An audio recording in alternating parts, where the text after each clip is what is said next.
Hey guys, and welcome to episode 14 of the Derby Career. And start of this episode, we are currently sat 9th in the table after 8 games, so we did get a couple of contracts accepted there. That's always good to keep your players on at least 2 years left. If you keep it on 1 year left, there's a potential chance that they will sign a free at the end of the season, and you don't want that to happen. So heading into our first game of the episode, it is against Arsenal. I think this episode has Arsenal, Manchester United and Manchester City as the first 3 games, so absolutely huge games. If you can pick up like 3 points out of the 3 games, I think that's perfectly happy. So heading into the first one against Arsenal, only a point between us and Arsenal. Of course, at the moment there's about 9 between us and top. So into the game we go. 8th minute of the match here. Kieran Gibbs runs down the left hand side, gets past my defence, crosses it into the box. Walcott with bags of space puts it into the back of the net. Again, Flanagan just not really marking the players and giving them way too much space to get the goal. And then we head into the 60th minute of the match here.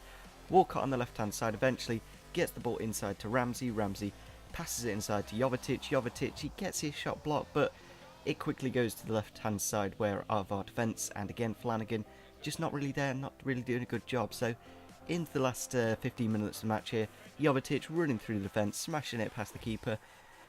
Nobody's real fault there. Maybe the goalkeeper could have done it a bit better, but nevertheless that is how the game does end. So not exactly the best of starts. 3-0 loss against Arsenal isn't exactly the most fantastic thing in the world, so I think we're going to have to drop Flanagan for a few games because a lot of our defensive issues has come from him. So we're going to be playing the 3 at the back with I think Shotton, Howlett and of course Albin Tozer, and then of course Blackett on the bench. He's quite a pacey defender, quite a good backup. So if this formation is successful, we'll probably need to bring in a couple of centre-backs in the January transfer window.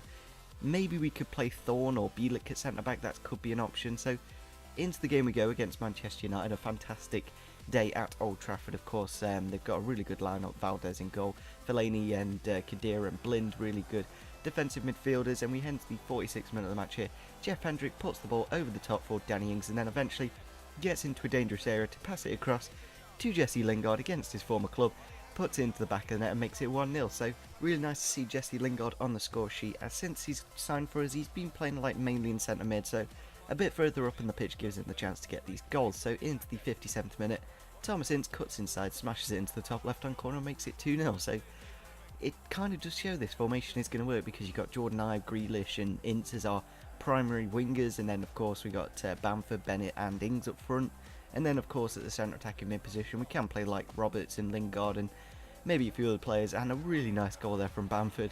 Fancy passes it into the back of the net, makes it 3-0. So maybe this formation against a lot of 4-4-2 formations or 4 at the back formations, it's going to be really dominant because you've got so many players going forwards. Defensively it's a little bit weak, but as long as we're outscoring the opposition we'll be perfectly fine. So Lingard here finesses it into the bottom right corner and gets his 2nd goal of the game. And that is how the game does end. A fantastic victory against Manchester United. It just shows in this 3-5-2 we're going to do really well, because Lingard in that last game did get an 8.8. So currently Thomas Ince is the top goal scorer with 8 goals. So it does show that the hefty price that we did pay for him is really starting to pay off and getting us the performance that we need. So into the next game we go is against Manchester City. Of course we're going to be playing the 5 in midfield again and 3 at the back, of course. So I think this formation is really going to help us in the midfield, just outnumbering the opposition. Going forwards wise, we haven't got the best of strikers at the moment. They were all under like 75, and in the Prem it's not exactly the best, so we're going to need a lot of strikers to get the goals for us. So into the game we go. Manchester City, I think they are playing a bit of a weaker team. They're not quite playing Joe Hart and stuff like that, but they are playing Milner, Yaya Toure and a few other players, so still going to be quite a difficult game. And they do get off to a good start there. Near post into the goalkeeper, really couldn't deal with it there and makes it 1-0. But we head into the 43rd minute of the match here. Thomas Ince picking the ball, cutting inside, getting it through to Danny Ings, and he puts it into the bottom right hand corner, makes it 1-1. A fantastic finish for him as well. And I think this formation as well for Danny Ings, I think in the one striker formation he wasn't quite doing as well. So with 2 up front he does a lot better. In the last season when we were playing the diamond midfield with 2 up front, I think we did really well with that. So ball into the back post, Thomas Ince rolls it into the back of the net to get us into the lead against Manchester City.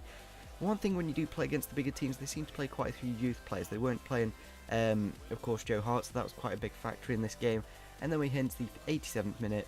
I think they were playing on an all-out attack. Danny Ings just bursts through the defence and smashes it into the back of the net, makes it 3-1. So, again, really good result. Maybe it's the formation, maybe it's the bigger teams playing weaker sides, but I can't do anything about that. I've got to play against the team they put out and get the best results. So going into the scout report, our goalkeeper has already gone up by 2, Bamford's gone up by 2, Ives up to a 70, so a lot of positive growth in the team so far, so that's really good to see. And into the next game we go. Ivan Calera does want to play this game, so I think I'm going to be playing a bit of a weaker team. We'll put Calera on the bench, and if he can come onto the side and make a bit of a difference, that'd be really nice to see. It's 57 rated, so nothing amazingly rated wise, but maybe he can make that difference in this game. So setting up the team for the next game, we're going to have to play a bit of a weaker team, of course, as quite a few players are low on fitness, and I always like to play a full fitness team because the likelihood of getting injuries is less likely if you've got a full fitness team, and it just gives a chance to them players that just don't quite play as many games. So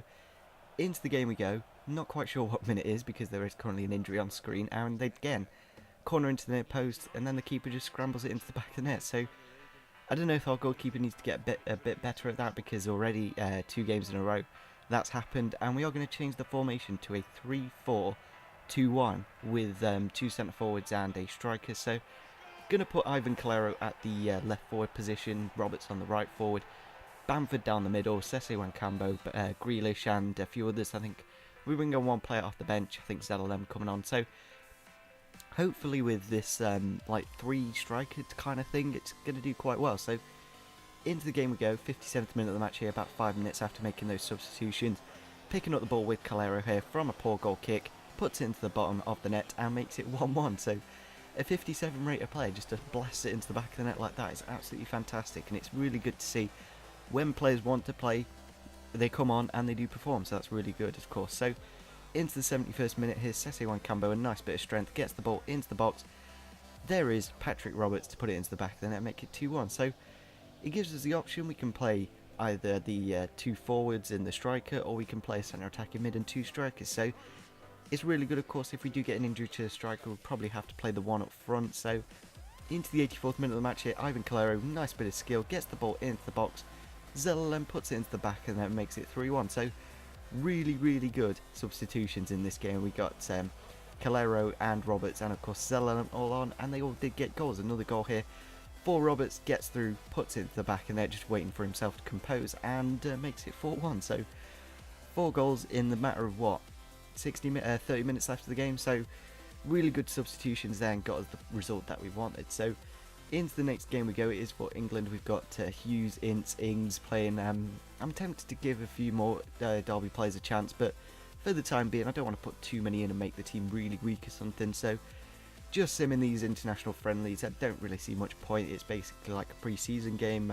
I think Joe Hart did get injured in the last game, which is a bit of a shame, but nevertheless, into the next game we go. It is against Leeds United. We are going to play the 4-3-3 just to give Christie and of course Flanagan the chance to play and see if they can do a good performance against a bit of a weaker team. So setting up the team for the next game, giving a rest to Hughes and Inks and players that have just played internationally, of course, which is a bit of a shame at the same time. They are playing for England, but then when they do come back for Derby, they're going to be a bit low on fitness. So just setting up the team, I think we do give Mr. Ings a bit of a rest and give Josh Murphy a go, or is it Jacob? I'm not too sure, but nevertheless, into the 16th minute of the match here, Jordan Ive running down the left hand side with a nice bit of pace and dribbling, and I'm trying to play the combination of playing him and getting the good results and not playing him and keeping his price cheap at the end of the season. That's a massive thing on this game. If you do play a lot of games with a player and he does really well, the team that you've loaned him from, I'm less likely going to be selling him for a cheap price. So into the 32nd minute of the match, pretty much a very similar goal, ball into the box, Bamford hits it into the back and it makes it 2-0. So really good combination between Ive and Bamford going on so far. So that's nice to know when we do play the 4-3-3. Bamford's probably the preferred position player because he is quite tall and quite good at heading. So into the 43rd minute of the match, again Flanagan, not too sure where he went with that. He just went on walkies and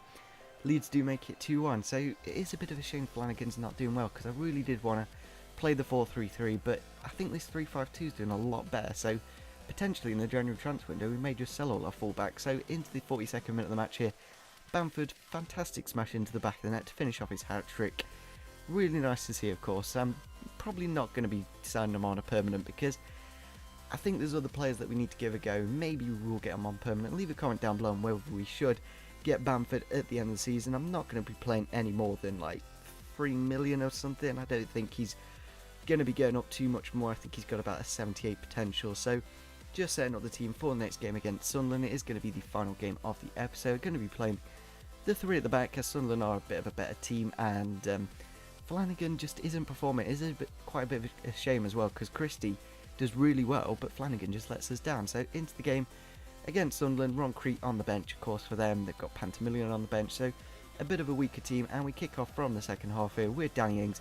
Runs at the defence with a nice bit of pace, gets into a dangerous position, cuts inside, finesses into the back of the net and makes it 1-0. Just, maybe it's a bit of an exploit of the game. That is one of the things that they do need to kind of fix, but is probably not the biggest thing of the game problems at the moment. So, nice result, of course, 3 points, and that is how the episode is going to end. So, we did really well. This 3-5-2 is going to be a massive factor to the rest of the season. So, leave a comment down below on any centre-backs you want me to sign in the window. Of course, subscribe if you're on your channel, and see you soon. Bye.